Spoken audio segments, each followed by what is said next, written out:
Bonjour chers frères et sœurs, je vous salue fraternellement, vous qui croyez en Dieu, qui avez confiance en Jésus-Christ et qui ne rechignez pas et ne refusez pas les prières de la Vierge Marie et de tous les saints à votre endroit.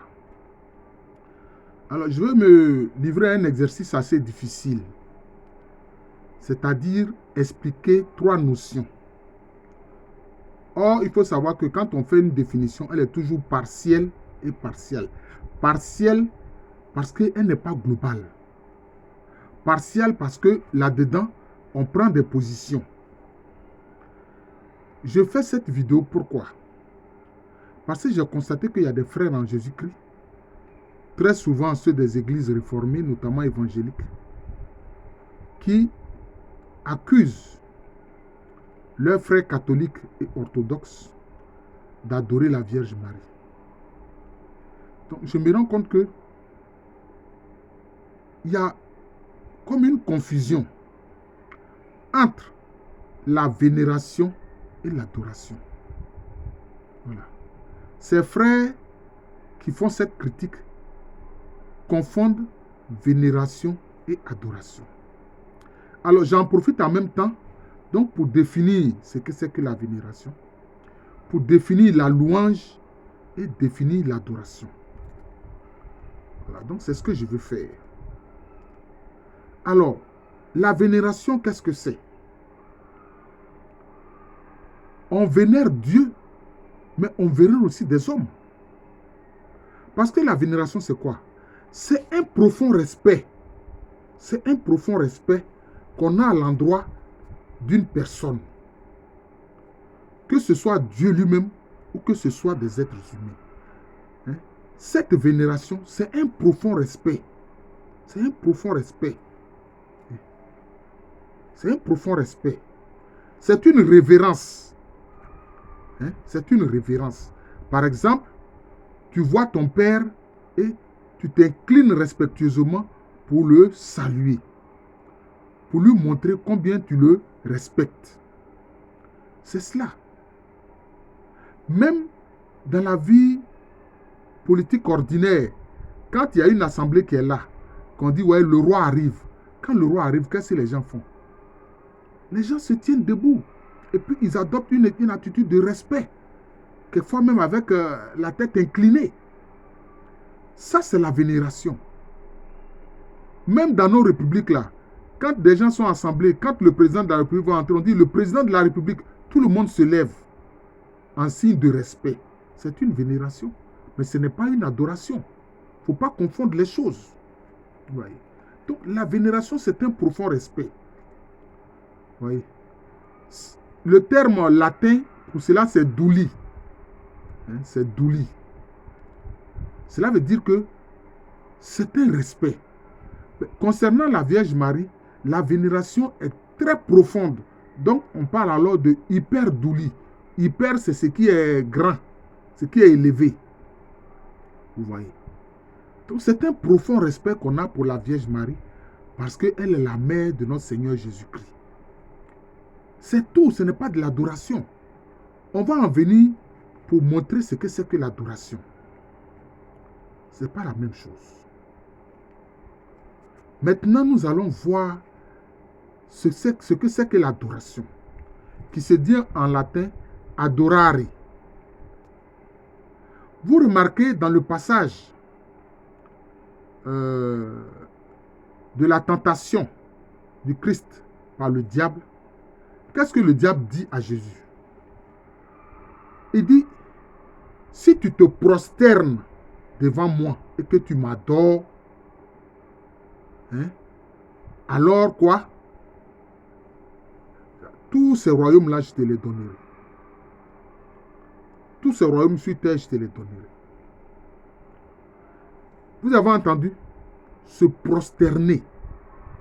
Et quand on dit on se prosterne, on fait quoi? On se prosterne jusqu'à terre. Hein?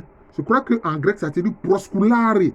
Prosculeo. Plutôt prosculeo. C'est-à-dire que tu te prosternes jusqu'à terre, front sur terre. Vous voyez? Ça, c'est le geste de l'adoration. D'ailleurs, les musulmans le font tout le temps, on voit cela. Vous voyez, la prosternation. Mais en fait, ils tiennent ça des chrétiens. Ce n'est pas eux qui ont inventé cela. On le voit, par exemple, dans l'église d'Égypte, les églises coptes, et puis les églises éthiopiennes, les gens continuent d'avoir cette pratique-là. Le fait de se prosterner. Hein? Oui. En signe d'adoration. Même dans l'église catholique, on le voit, quand des prêtres vont être consacrés, ou bien des religieux ou des religieuses vont être consacrés au Seigneur, qu'est-ce qu'ils font? Et alors, là, ils se couchent totalement. Ils se couchent totalement à plat ventre sur le dos. Pour dire que, Seigneur, nous sommes à toi, nous t'appartenons. Oui. Donc, voilà les gestes d'adoration. Alors, c'est se prosterner. Maintenant, toujours l'idée d'adorer, cela veut dire quoi? Ça veut dire que quand tu te prosternes, hein, ou bien quand tu te couches totalement, hein, en acte d'abandon. Oh, il y a le terme pour cela, mais j'ai oublié le terme. J'ai oublié ce mot-là. Bon. Peut-être que ceux qui vont voir, qui vont faire le commentaire, ils me le diront. J'ai oublié ce mot. Hein. Le fait de se coucher par terre totalement. En signe d'abandon. Mais adorer, c'est quoi? C'est reconnaître Dieu. C'est-à-dire quoi? Dans l'adoration, tu dis que Seigneur Jésus, tu es mon Dieu. Est-ce que tu vois? Donc, c'est ça l'adoration qu'on appelle latrie. L'adoration, ça se dit latrie. C'est pour ça que ceux qui adorent les idoles, on dit ils font de l'idolâtrie. Voilà. Le fait de se coucher totalement, c'est la prostration. C'est le fait d'être prostré. On se couche totalement, c'est la prostration. La prostration aussi est un acte d'adoration. Tout comme comment on appelle, le fait de se prosterner. Il y a la prostration, le fait de se coucher totalement. Et puis il y a la chose, comment on appelle ça? Le fait de se prosterner. Vous voyez. Proskuléo. Donc, alors, quand tu es prosterné, hein, tu dis quoi? Jésus, par exemple, dans le cadre de l'adoration, tu as dit quoi? Jésus, je te reconnais comme mon Dieu. Père Céleste, je reconnais que c'est toi qui m'as créé. Tu es mon créateur. Est-ce que tu vois? Donc, tu dis, là, tu es en train de dire que sans cet être-là, que tu reconnais comme Dieu, sans lui, toi, tu n'es rien. C'est lui qui t'a créé, qui est ton créateur. Et c'est lui qui te fait exister. Le fait de dire ces choses-là, ça, c'est l'adoration. Tu dis que c'est par lui que toi, tu existes. Et que c'est lui qui te donne la vie. Que sans sans lui, pardon, toi, tu es un néant. Que toi, tu n'existes pas. Tu ne vis pas. C'est ça l'adoration. Oui. C'est pour ça que, qu'est-ce que Jésus a dit à ses disciples? Sans moi, vous ne pouvez rien faire. Vous voyez? Il a fait comprendre que lui, là, il est leur Dieu. Sans lui, ils ne peuvent rien faire. Mais quand il partait, il a dit quoi? Je m'en vais vers le Père, mais je ne vous laisse pas orphelin. Le Saint-Esprit viendra à vous. Alors, qui permet aux disciples de vivre? C'est le Saint-Esprit qui est le Seigneur qui donne la vie. Donc, Dieu. Vous voyez. Donc, en outre, l'acte d'adoration, c'est d'aimer Dieu plus que tout. C'est-à-dire que plus que nous-mêmes, plus que tout ce qu'il nous a donné dans la vie. C'est pour ça que les gens s'interrogent. Ils disent, mais comment Dieu qui est amour a pu demander à Abraham, ouais, il faut me sacrifier ton fils. Mais en fait, qu'est-ce que Dieu voulait faire? C'est lié à l'adoration. Il voulait faire comprendre à Abraham que tout ce que Abraham a reçu là, c'est de lui qu'il a reçu. C'est de lui Dieu qui l'a reçu. Et que sans lui là, Abraham n'est rien. Et que Abraham, donc, puisque lui, il est le créateur d'Abraham, il est le Seigneur d'Abraham, Abraham doit l'aimer plus que tout. C'est pour ça qu'il a dit, sacrifie ton fils, ton bien-aimé. Parce qu'il savait l'amour que Abraham avait pour son fils, Isaac. Il savait cela. C'est le fils de la promesse. Donc il lui dit, il faut sacrifier ton fils pour moi. C'était pourquoi? C'est pour que Abraham comprenne que lui là, il doit aimer Dieu plus que tout. C'est cela. C'est pour ça que nous devons prier le Saint-Esprit afin que nous n'aimions personne plus que Dieu. Nous devons aimer Dieu plus que nous-mêmes, plus que même nous-mêmes notre vie. Parce que notre vie, nous la tenons de lui. Mais il faut avouer que humainement, ce n'est pas possible. Oui, je dis humainement, ce n'est pas possible. Pourquoi? Parce que c'est l'Esprit de Dieu seul qui peut nous permettre d'avoir cette attitude-là. Parce que c'est une attitude d'adoration. Aimer Dieu au-dessus de tout. C'est cela. Aimer Dieu au-dessus de tout. C'est ça l'adoration. Alors quand moi, quelquefois, je vois des gens qui sont des amoureux qui disent non, ma chérie, je t'adore. Ma chérie, je t'adore. Je dis, mais est-ce qu'ils font attention à ce qu'ils disent? Non? Tu es en train de dire que toi, tu adores ta chérie là. Ah. Ou bien toi, la femme, tu es en train de dire, ah, mon chéri, je t'adore. Mais le mot adorer là, c'est reconnaître l'autre comme Dieu. Donc nous devons faire attention aux mots que nous utilisons. Hein. Surtout nous qui sommes disciples de Jésus-Christ. Il ne faut pas aller dire à ton épouse ou bien à ton époux, je t'adore. Non.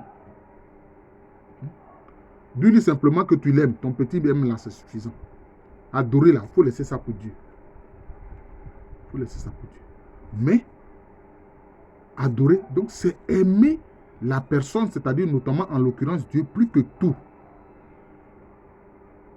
C'est cela. Et plus que soi-même. C'est ça adorer. Voilà. C'est ça adorer. Et c'est le Saint-Esprit qui peut nous permettre d'aimer Dieu au-dessus de tout. Mais aussi, Abraham avait compris que Dieu est tout puissant et que même il peut ressusciter les morts. Il peut ressusciter les morts parce que lui-même l'a compris. Il était un vieillard. Il était un vieillard. Et son épouse Sarah était une vieille femme qui avait atteint la ménopause. Vous voyez? Il a vu que ce qui est impossible là, à Dieu c'est possible. Et c'est ce que Gabriel a dit à la Vierge Marie.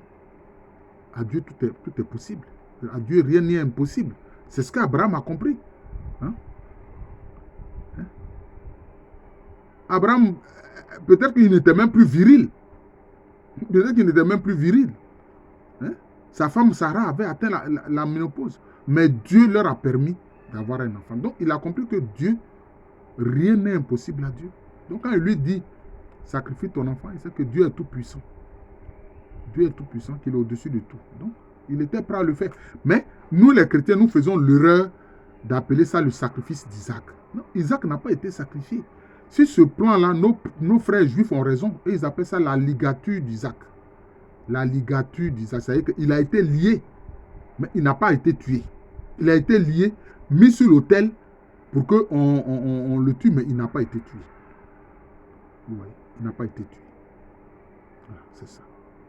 Et quand on comprend que c'est Dieu que nous devons aimer plus que tout, c'est devant lui que nous devons faire la prostration ou bien la prosternation, alors nous l'adorons. Quelquefois, cette adoration est accompagnée de certains gestes, notamment l'offrande de l'encens. Parce que l'encens, c'est pour la divinité seule, c'est pour Dieu seul.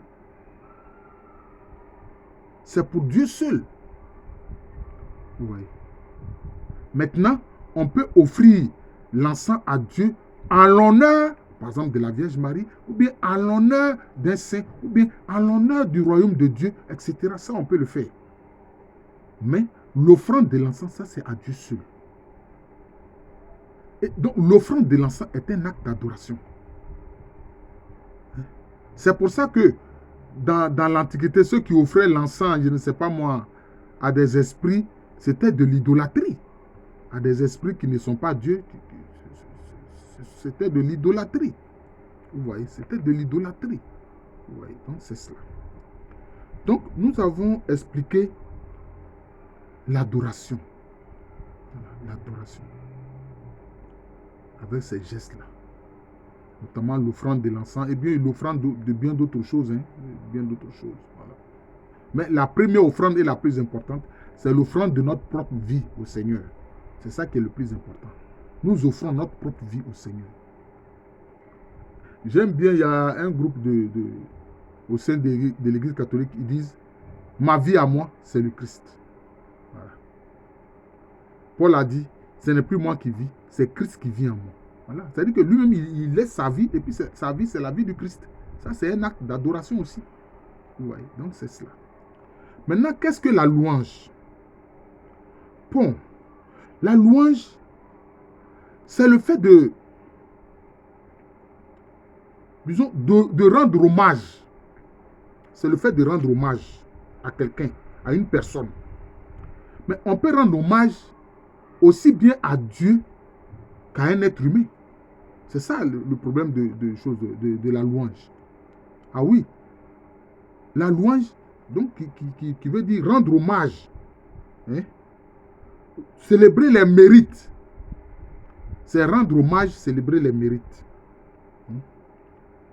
Ça, on peut le faire, ça peut être adressé à Dieu lui-même, comme ça peut être adressé à des humains. Par exemple, je ne sais pas moi, un humain qui a posé un acte un très bon acte pour sa communauté, on peut le louer, on peut lui rendre hommage. Oui. Mais on loue Dieu aussi. Est-ce que vous comprenez? Regardez par exemple ce qui a causé la haine chez le roi Saül. Où les femmes ont chanté pour dire que ouais, Saül a tué 1 millier, mais David en a tué des centaines de milliers. C'était quoi? C'était une louange. Les femmes hébreux étaient en train de louer David et puis louer aussi Saül, le roi Saül. Mais lui, il a trouvé que les femmes, en disant que David en a tué des dizaines de milliers, que lui, il a tué 1 millier, que c'est comme si les femmes là plaçaient David au-dessus de lui. Mais ces paroles-là, ce sont des paroles de louange. Quand par exemple, même un homme a lutté pour que sa communauté soit libre, ceux qui ont lutté sincèrement pour l'indépendance des pays d'Afrique, vous voyez, et qui ont combattu, mais on leur rend hommage, c'est une louange. Aux États-Unis, on rend hommage à Martin Luther King, qui a lutté pour les droits civiques. Et il a payé cela du prix de sa propre vie. Au Burkina, Thomas Sankara, il est loué, on lui rend hommage. On a fait même, je crois, une statue à son honneur, etc. Ça, c'est la louange. C'est pour reconnaître les mérites de quelqu'un. Mais à Dieu aussi, on adresse des louanges. Parce que il nous a fait du bien. Il nous a sauvés en Jésus-Christ. Il nous a donné la rédemption, c'est-à-dire que ce que nous avions perdu, c'est-à-dire cette lumière divine qui faisait que Adam et Ève, Adam ça veut dire terre rouge, Ève ça veut dire la vivante, ça ne veut pas dire un blanc. Parce que cette lumière-là, qui faisait que Adam et Ève, c'était leur habit. C'est quand ils l'ont perdu qu'ils se sont vus qu'ils étaient nus. Alors donc, on loue le Seigneur. Oh, merci Seigneur Jésus. Tu es lumière et tu as dit que nous qui sommes tes disciples, nous aussi nous sommes lumière. Tu nous fais retrouver cette lumière-là. Nous te rendons grâce. Donc, c'est remercier la personne. Et un remerciement sincère. Très sincère. Vous voyez? Donc, c'est ça la louange.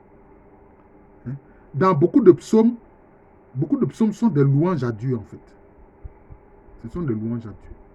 Oh Dieu, toi qui m'as préservé du filet de l'oiseleur, 10 000 tombes à ma droite, 10 000 tombes à ma gauche, je suis inébranlable parce que tu es avec moi. Voilà. Ta houlette et ton bâton me guident. Tu me protèges, etc. Oh Dieu.